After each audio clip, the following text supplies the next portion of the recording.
कक्षा में पढ़ाई के दौरान व्यवधान डालने वाले छात्रों को सही रास्ते पर लाने का कौन सा उपाय आप ठीक समझते हैं? उन्हें कक्षा से बाहर कर दिया जाए, उनको महत्व ना दिया जाए, उनकी शिकायत प्रधान अध्यापक से की जाए, उन्हें कक्षा में ही कठोर दंड दिया जाए? तो जवाब है उनको महत्व ना दिया जाए। शिक्षक के रूप में किसी छात्र के किस व्यवहार को आप सबसे गंभीर मानेंगे? गृह कार्य पूरा न करना, पढ़ाई में कुछ सुस्त होना, पढ़ाई के समय कक्षा में दूसरे छात्रों से बात ना करना, कक्षा में बहुत से प्रश्न पूछना। तो जवाब है पढ़ाई के समय कक्षा में दूसरे छात्रों से बात ना करना। मान लीजिए कि कोई व्यक्ति अब आपके दृष्टिकोण से सहमत नहीं होता, तो ऐसी हालत में आप उसके सामने अपने दृष्टिकोण का औचित्य प्रस्तुत करेंगे, उसके साथ रूखा व्यवहार करेंगे, उसे अपना विरोधी मान लेंगे, उस व्यक्ति से बात करना पसंद नहीं करेंगे।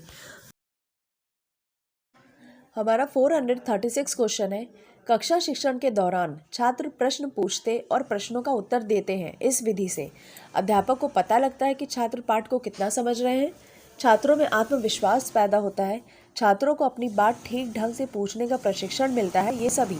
तो जवाब है ये सभी। हमारा 437 क्वेश्चन है, ज्ञान पाठ के लिए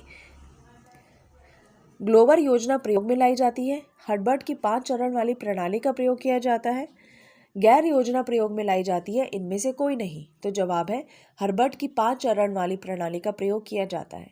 शिक्षक की प्रयोगात्मक विधि का प्रयोग सभी विषयों के शिक्षण के लिए किया जा सकता है, केवल कुछ विषयों के शिक्षण के लिए किया जा सकता है, सुनकर ज्ञान प्राप्त करने के लिए किया जा सकता है, छात्र को सामान्य से विशिष्ट की ओर ले जा सकता है। तो जवाब है सभी विषयों के शिक्षण के लिए किया जा सकता है।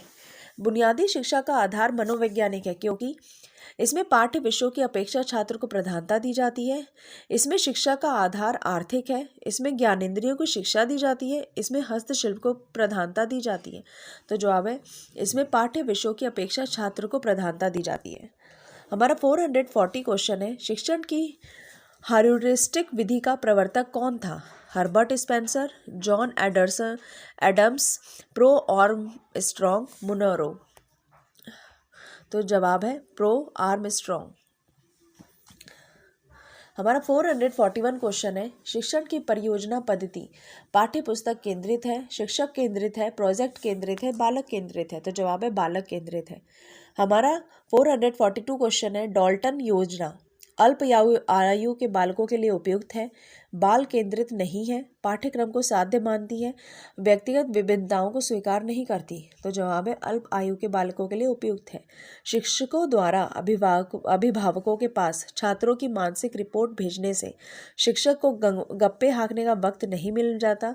शिक्षकों को ऐसा कार्य करना पड़ता है जो उन्हें अलोकप्रिय बनाता है। शिक्षकों और अभिभावकों का संबंध बना रहता है, छात्रों के प्रति शिक्षक का उत्तरदायित्व कम हो जाता है। तो जवाब है शिक्षकों और अभिभावकों का संबंध बना रहता है।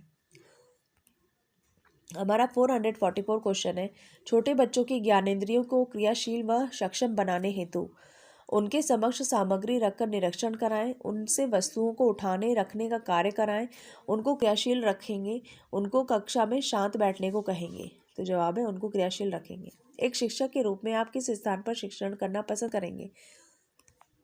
अपने गांव के स्कूल में, किसी भी पाठशाला में जहां पढ़ने पढ़ाने का वातावरण हो, जहां के प्रधानाध्यापक आपके परिचित हो, अपने जिले के उस स्कूल में जहां धनी व्यक्तियों के बच्चे पढ़ते हैं? तो जवाब है किसी भी पाठशाला में जहां पढ़ने पढ़ाने का वातावरण हो। हमारा 446 क्वेश्चन है, संचयी अभिलेख से बच्चों के नैतिक स्तर का मूल्यांकन होता है, बच्चों के पूर्ण विकास का पता लगाया जा सकता है, बच्चों में अनुशासन रखा जा सकता है, बच्चों की पढ़ाई की प्रगति का पता लगाया जा सकता है? तो इसका जवाब है बच्चों के पूर्ण विकास का पता लगाया जा सकता है। शिक्षक को अपने छात्रों का नाम जानना चाहिए। इसका मुख्य लाभ यह है कि छात्र गलत कार्य करने से डरेंगे, छात्रों के साथ शिक्षक का संबंध बढ़ेगा, छात्र अनुशासित रहेंगे। ये सभी। तो जवाब है छात्रों के साथ शिक्षक का संबंध बढ़ेगा। आप अपनी कक्षा के छात्रों द्वारा पूछे गए प्रश्नों का स्वागत करेंगे। कक्षा शिक्षण के दौरान ही, बीच बीच में, अगले दिन किसी के समय, अगले दिन, कक्षा शिक्षण के पहले, कक्षा शिक्षण के बाद, अंत में? तो जवाब है कक्षा शिक्षण के दौरान ही, बीच बीच में। हमारा 449 क्वेश्चन है, छोटे बच्चों को कोई विषय वस्तु याद कराने का आप सबसे अच्छा उपाय क्या समझते हैं? मन ही मन समझ लेना, दिमाग में बैठा लेना, बार बार दोहरा कर याद कराना, ध्यान से याद करना? तो जवाब है बार बार दोहरा कर याद कराना।